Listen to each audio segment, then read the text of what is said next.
ठीक से। हाँ हाँ। जय भीम, जय भारत। मैं महंत माझी सशक्त भारत चैनल पर आज हम लोग बात करेंगे इंजीनियर हरकेश्वर बाबू के साथ कि माननीय लालू प्रसाद जी पूर्व मुख्यमंत्री,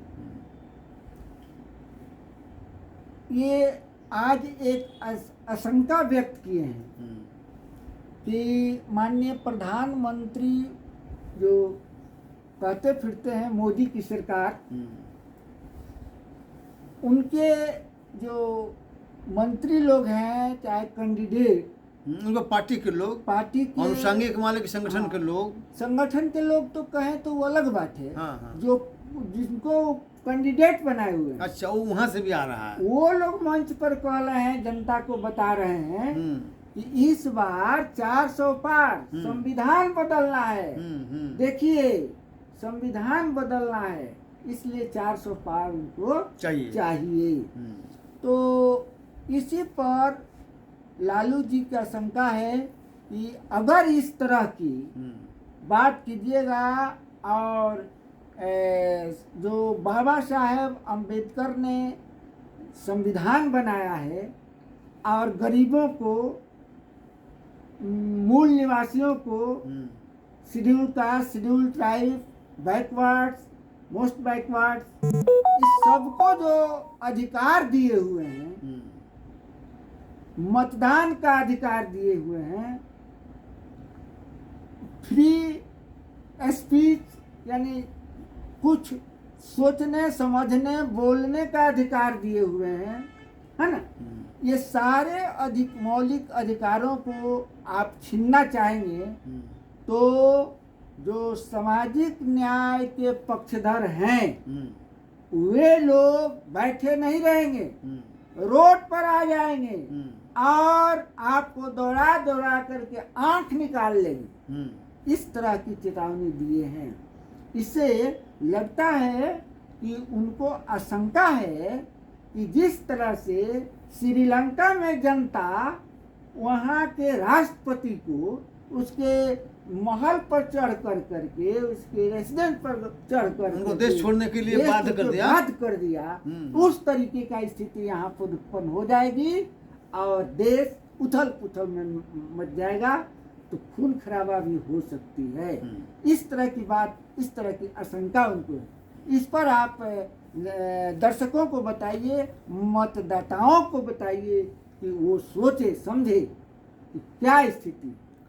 देखिए, ये तो कन्फ्यूजन है ही लगातार। जिस तरह से हरकत है बीजेपी वालों को, आरएसएस वालों को और उनका अनुषंगिक संगठन के लोगों को, और जिस तरह से मोदी जी ने 400 पार का नारा दिया, तो ये मतलब समझिए आशंका बलवती होती चली गई कि वो बहुत लोग कहते हैं कि भाई सरकार चलाने के लिए तो हमको 272 सीट चाहिए और हमको चूंकि संविधान बदलना है। वो तो बोलते हैं कि हमको संविधान बदलना है, तो संविधान बदलने के लिए 2/3 चाहिए उसे, तो हमको 400 से अधिक सीट चाहिए और इसीलिए लोगों से डिमांड कर रहे हैं। तो ये अगर मान लीजिए कि ये आशंका बलवती होती जा रही है, लोगों में आशंका व्यक्त की जा रही है कि अगर मोदी की पुनः सरकार आ गई, अगर मान लीजिए कि 2/3 से ज़्यादा बहुमत मिल गया, तो कहीं मान लीजिए कि संविधान को ही बदल देंगे। ठीक है, ऐसा आशंका प्रबल होती जा रही है। हालांकि मोदी ने स्वयं मान लीजिए कहा कि अगर संविधान बदलना अगर कोई चाहे, इवन अम्बेडकर भी आकर बदलना चाहें, तो अब संविधान को बदलना मुमकिन नहीं है, क्योंकि प्रधानमंत्री के रूप में मोदी बैठा हुआ। ठीक है, लेकिन फिर भी डुअल कैरेक्टर इसमें थोड़ा सा हम कहें, यदि नरेंद्र मोदी जी अम्बेडकर साहब को कह रहे हैं जिन्होंने संविधान को बनाया है, तो ये कहे नहीं कहे हैं कि सावरकर भी आएंगे तो हम नहीं बदलेंगे, क्योंकि बदलना तो वो चाहते थे, तो उनको नाम कहा नहीं ले रहे हैं। तो इसलिए कि चूंकि देखिए डॉक्टर अम्बेडकर तो उसको और मजबूती चाहेंगे, उसको बदलना क्यों चाहेंगे? नहीं चाहेंगे तो इस सावरकर का नाम क्यों नहीं ले रहे हैं? निश्चित रूप से इनके मन में काला है। हाँ, काला है, मतलब मन में धूर्तता है, उनके बयान में धूर्तता। लेकिन खैर, तो ये मानने की स्थिति है। तो लालू यादव ने जिस तरह से कहा कि अभी क्या स्थिति है कि सामाजिक न्याय के जो पक्षधर लोग हैं, लालू यादव के रहते हुए, नीतीश कुमार के रहते हुए, रामविलास पासवान के रहते हुए, मुलायम सिंह के रहते हुए, ये लालू जी के रहते हुए सब जो ये एनडीए की सरकार बन गई और 2014 से, तो ये लोग धीरे धीरे धीरे धीरे ऐसा कर दिया कि सामाजिक न्याय की चर्चा ही खत्म करा दिया, धर्मनिरपेक्षता की चर्चा ही खत्म करा दिया एजेंडा में। अब देखिए कि हट गया, वहाँ सोशल जस्टिस का एजेंडा है ही नहीं, ठीक है, और ना पक्ष करता है चर्चा, ना विपक्ष करता है।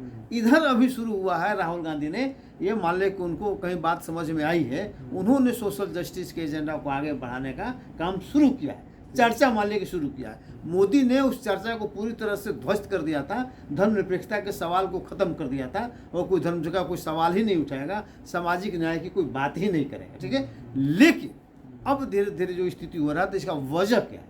इसका वजह है कि मोदी इतना तेजी से इस एजेंडा को आगे बढ़ाया सामाजिक न्याय के विरुद्ध, और सांप्रदायिकता को इतना ज़्यादा आगे बढ़ाया कि भय से, क्योंकि इनका भी कोई जैसे लालू जी, मुलायम सिंह या जो भी ये जिसको सामाजिक न्याय का हम लोग आदि मानते थे, तो ये उतना मजबूती के साथ सोशल जस्टिस के साथ खड़े नहीं नजर आए। तो हमको एक बात, अगर ये खड़े रहते, अगर जो शक्तियाँ थी, अगर सामाजिक न्याय की शक्तियाँ मजबूती के साथ सोशल जस्टिस के साथ धर्मनिरपेक्षता के साथ खड़ी रहती, तो आज ये दशा नहीं होता, ठीक है। आप ये बताइए हमको हाँ। कि मोदी जी को जो बार बार कहते हैं कि हम जो है 2047 की बात करते हैं, अभी जो इनका ये आया हुआ है संकल्प, जो मैनिफेस्टो नहीं है उनका संकल्प है, उसमें जितना वो बता रहे हैं वो भविष्य का बता रहे हैं, न पीछे का बता रहे हैं, न वर्तमान का कह रहे हैं, वो 2047 तक कह रहे हैं। तो ये उनका जो कहना है, तो आप इससे क्या अर्थ लगाते हैं? नहीं, देखिए ये सिंपली बात है, कभी जो स्थिति है 2047 तो लोगों को बेवकूफ़ बनाने के लिए कहते हैं कि हम 247 में मालिक कर देंगे। अभी 247 जिंदा रहेंगे, क्या हो, जिंदा रहेंगे 247 तक, 2047 तक? तो ये छोड़ दीजिए। कहने का मतलब है कि लोगों में जो डायलमा डालकर सोशल जस्टिस को बर्बाद करने का काम, धर्मनिरपेक्षता को बर्बाद करने का काम, भाईचारा को बर्बाद करने का काम, नफरत फैलाने का काम जो मोदी जी मान ले कर रहे हैं, तो इसका सही ढंग से मान ले कि कोई लड़ाई नहीं लड़ रहा है, जिसके कारण मान ले कि उनका क्वेश्चन का जवाब नहीं, जवाब हो रहा है ना, मैं बता रहा हूँ ना, जवाब होगा ना। अब हमको तो बोल लेने दीजिए।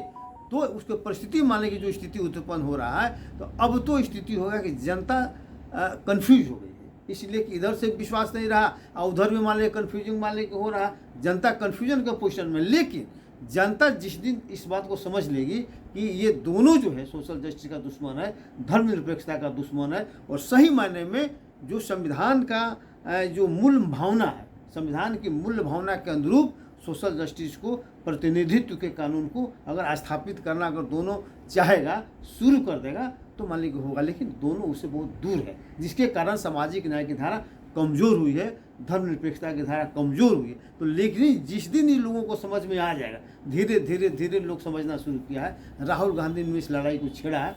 हो सकता है कि राहुल गांधी पर विश्वास हम लोग कर सकते हैं, इसलिए कि राहुल गांधी धर्म से ऊपर है, जाति से ऊपर है। 2047 का मतलब हो गया। नहीं, ठीक है, खड़गे साहब बताए हैं, सुन लिया जाए। नहीं, घर तो बाद में बताइएगा ना, एक लाइन का कहिए। हाँ, बोलिए। 2047 का मतलब सीधा सीधा है कि जिस तरह से पुतिन और चाइना के राष्ट्रपति ने अपने को स्थापित कर लिया है आजीवन, उस तरह से 2047 तक अब अपना संविधान अपना संविधान ला करके लागू करके अब फिर चुनाव नहीं होने देंगे।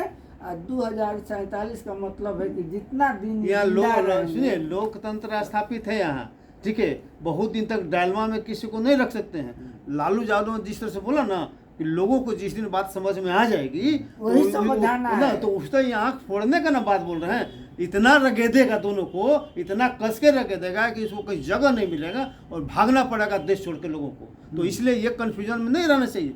लोगों को सिर्फ अभी तक जानकारी नहीं हो पा रही है, और लोग मान लें कि लोगों को सिर्फ वोट के दृष्टि से देख रहे हैं, पॉलिटिकल दृष्टि से मान लें कि जनता को ठगने का काम कर रहे हैं। अगर सोशल जस्टिस के हिसाब से, अगर सामाजिक मुद्दों के हिसाब से, अगर धर्मनिरपेक्षता के आधार पर जो संविधान कहता है उसके अनुसार लोगों को जागरूक किया जाए, हम लोग वही काम कर रहे हैं। और जिस दिन मान लें कि इससे हो गया, आप मान के चलिए कि जो सामाजिक न्याय के दुश्मन है, जो घोषित दुश्मन है वो और जो अघोषित दुश्मन है वो भी, दोनों को भागना पड़ेगा और जनता मान लीजिए कि एक तरह से लोकतंत्र को बचाने में कामयाब हो। Thank you. जय भारत।